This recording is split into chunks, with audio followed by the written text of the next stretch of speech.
Alex here with a video on removing Trump from the ballot. I guess they're doing it in Colorado and Maine. Big disclaimer, I've done this disclaimer before, guys. This is my objective analysis of what I think the government is doing. This is not my personal opinion of what's going on. So I'll say that again. What I'm about to talk about is what I think the government is doing. Doesn't mean I agree with it, it just means that's what I think they're doing. And it's not my personal opinion. And just so you guys know, I'm registered nonpartisan, so hopefully that takes care of that. I've been registered nonpartisan for such a long time. I can't even remember when I did that. Maybe it was 20, I don't know, 16, 17, something like that. Okay, guys, so yeah, there's a constitutional amendment, 14th Amendment. There's a section within there, Section 3. It's called the Insurrection Clause. It disqualifies somebody who participated in an insurrection from holding certain offices. And that's what's going on now. Now, I think they've explained this pretty well in the news. Just in case they haven't, this goes back to the Civil War that Abe Lincoln won.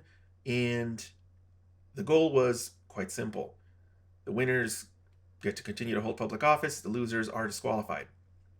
That's it. There were probably situations back then when there were people who participated in the insurrection that were popular enough to win elections. I imagine if you had entire states that were seceding, or yeah, that's the word, then you're going to have a lot of popularity behind those types of people. Now, there's the dynamic of having lost the war and just putting up with it. Just saying, okay, we don't agree, it's not fair, but what can you do? A bunch of people died, the war's over, you lost, the loser doesn't get what they want, you just put up with it, move on, it's done. Now, that's not going on.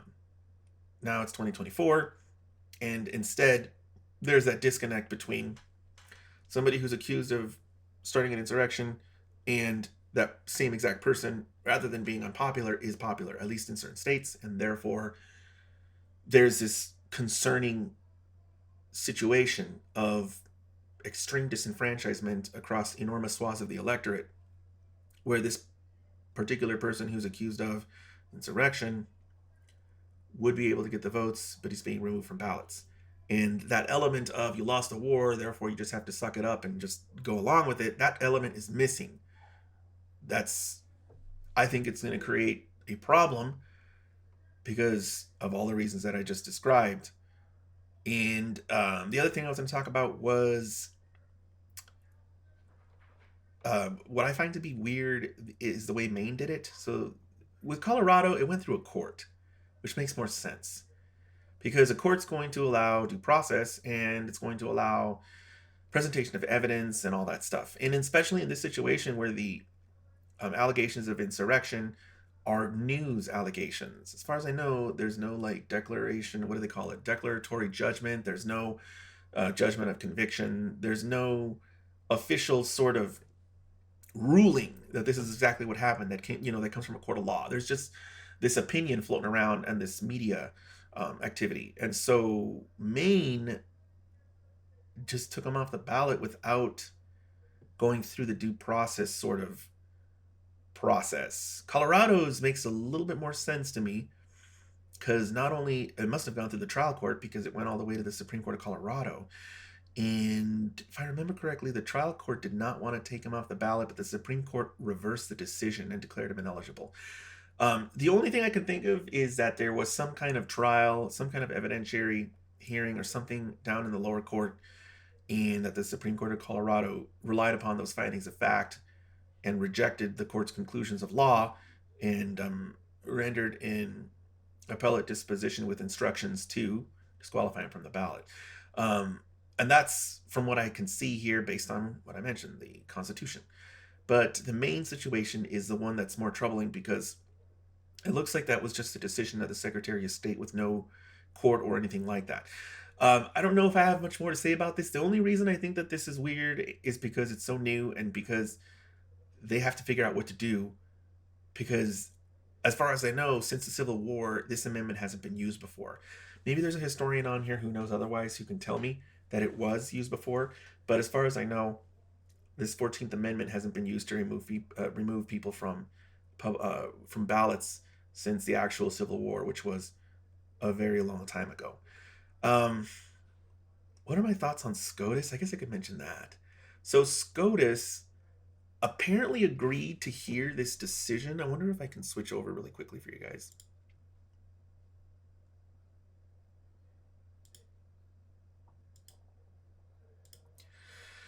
Let's see. SCOTUS.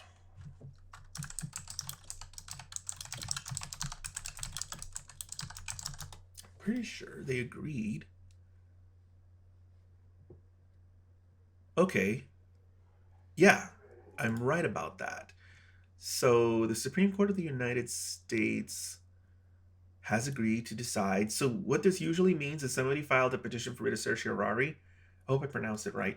And that the Supreme Court granted the petition, which only means that they're going to consider it. He might still lose. The Supreme Court of the United States is a very busy court. They are only going to look at things that are of extreme national importance.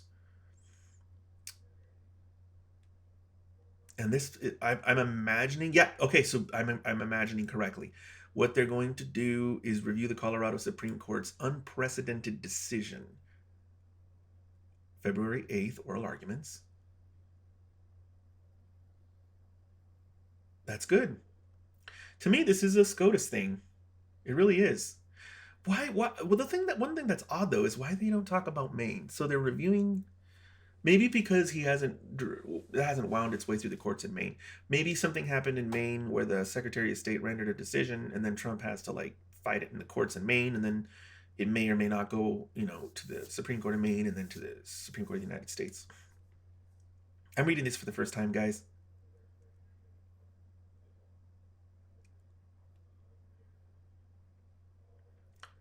So there isn't really much of a hint here.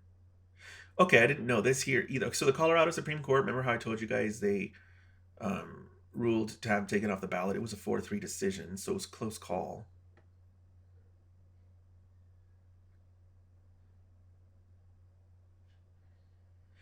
Okay, so I guess the last thing that I can do is give you guys a prediction.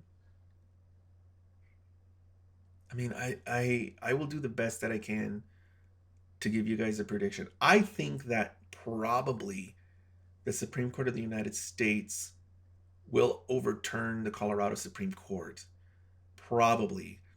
If I was wrong, I wouldn't be surprised. I mean, I'm not that convinced, but I think that they're going to have to come up with some kind of definition of insurrection, and they may look to the history of the act, and they may consider that an insurrection is more express than what Trump is accused of having done.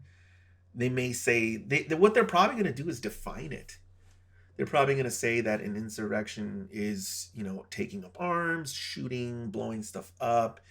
They might say that it counts if you tell people to do that. But and that's the reason why I predict they'll probably intervene, because this was just not really an express sort of, hey, everybody invade the White House or whatever building they invaded and burn it down and stuff. So I don't know. I feel like most likely they're going to come to some kind of definition for what an insurrection is, and that if he doesn't fit into that definition, they'll overturn the decision in Colorado, and it could end up driving the decision of the Maine Secretary of State as well. It could trigger a correction there. That's all I have for you guys. I think it's fascinating because it's a Civil War era act that's coming into play in 2024. Totally unexpected. If you guys have any questions, just like before, feel free to post them down in the comments below, and I will see you guys next time.